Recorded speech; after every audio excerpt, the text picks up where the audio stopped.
ہم جب خانہ کعبہ گئے تو ہم نے ایک جیسا لباس پہنا، ایک جیسی زبان استعمال کی، ایک ساتھ طواف کیے، ایک سال سعی کی، ایک ساتھ انداز سے جب وہاں پر چلے تو وہاں ہر جگہ کے حاجی آئے تھے، لندن کے، امریکہ کے، کینیڈا کے، انڈیا کے، دیوبند کے، بریلی کے، سارے آدمی آئے۔ آنے کے بعد انہوں نے زمزم کا پانی عقیدت سے منہ پہ ملا، آنکھوں سے لگایا، وضو کیا، پانی تو ہے۔ اب جب چلے تو سب کے ہاتھوں میں ایک ایک، کہنے یہ کیا چیز ہے؟ انہوں نے پانی لیے جا رہے ہیں۔ کیا انڈیا میں پانی نہیں ملتا؟ امریکہ میں پانی کی کچھ کمی ہے، کینیڈا میں پانی نہیں ہے، امریکہ میں پانی نہیں ہے، کچھ کمبینیشن یہاں کا H2O کے علاوہ کچھ اور چیز ہے؟ کہ نہیں، سب کا پانی ایک ہی ہے۔ کہا پھر یہ پانی کیوں لے کے چلے؟ تو انہوں نے کہا کہ یہ آب شفا ہے، اس سے وضو کریں گے، بیماروں کی یہ شفا ہے، برکت ہے یہ ہمارے لیے، گھر میں چھڑکیں گے، عظمت بڑھے گی۔ کہا اس پانی کی، یہ پانی ہے کیا چیز؟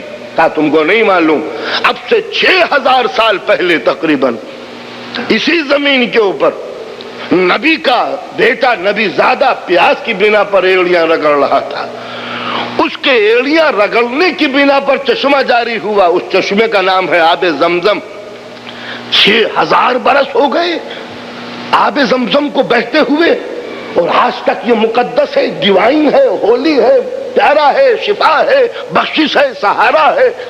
تو 6000 سال کے پیریڈ میں کہیں اس کا ایک فٹ ختم نہیں ہوا، تاثیر ختم نہیں ہوئی۔ کہا عظمتیں جو وہاں سے آتی ہیں ان کی پیریڈ کی بنا پر عظمتیں ختم نہیں ہوا کرتی۔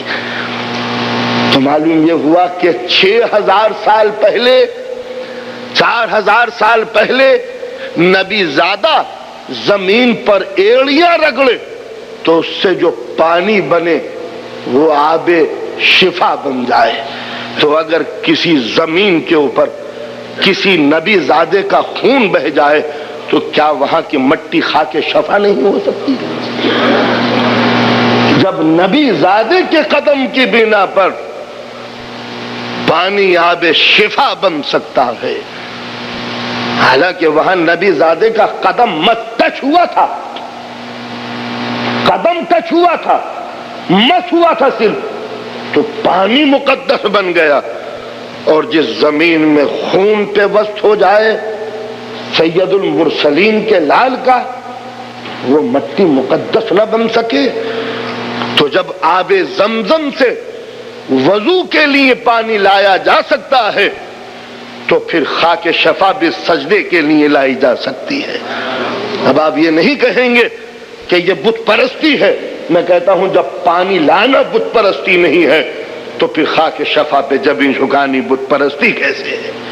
تو لہذا خانہ کعبہ میں جانے کے بعد پتہ یہ چلا کہ یہ حج ہے کیا چیز، خانہ کعبہ ہے کیا چیز، زمزم کیا چیز ہے، صفا و مروہ کیا چیز ہے۔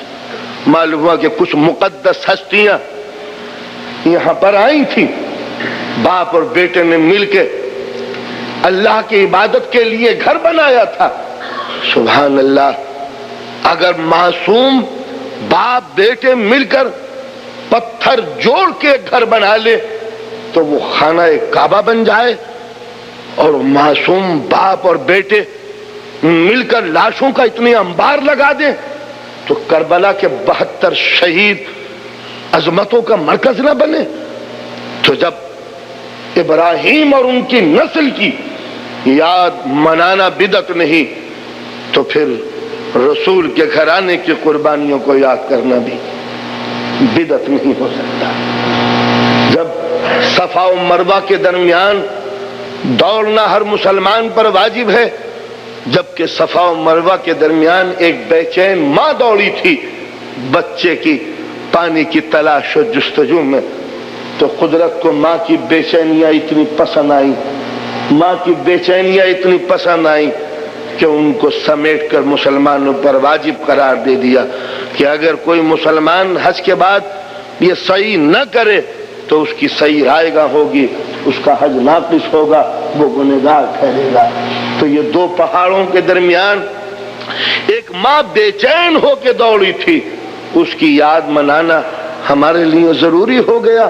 تو اگر مقتل سے خیمے سے مقتل کی طرف اگر کوئی بے چین باپ گھر سے خیمے کی طرف، میدان سے خیمے کی طرف، خیمے سے میدان کی طرف آئے تو اس کی یہ صحیح اور روز عاشور اس کی یاد منانا بدعت کیسے بن سکتی ہے؟ تو یہ عبادتیں اس لیے تھی تاکہ ہماری محبت اور اخوت بھی پیدا ہو، اور یہ حج اس لیے تھا تاکہ نبی کے گھرانوں کی قربانیاں ہماری نگاہوں کے سامنے رہیں۔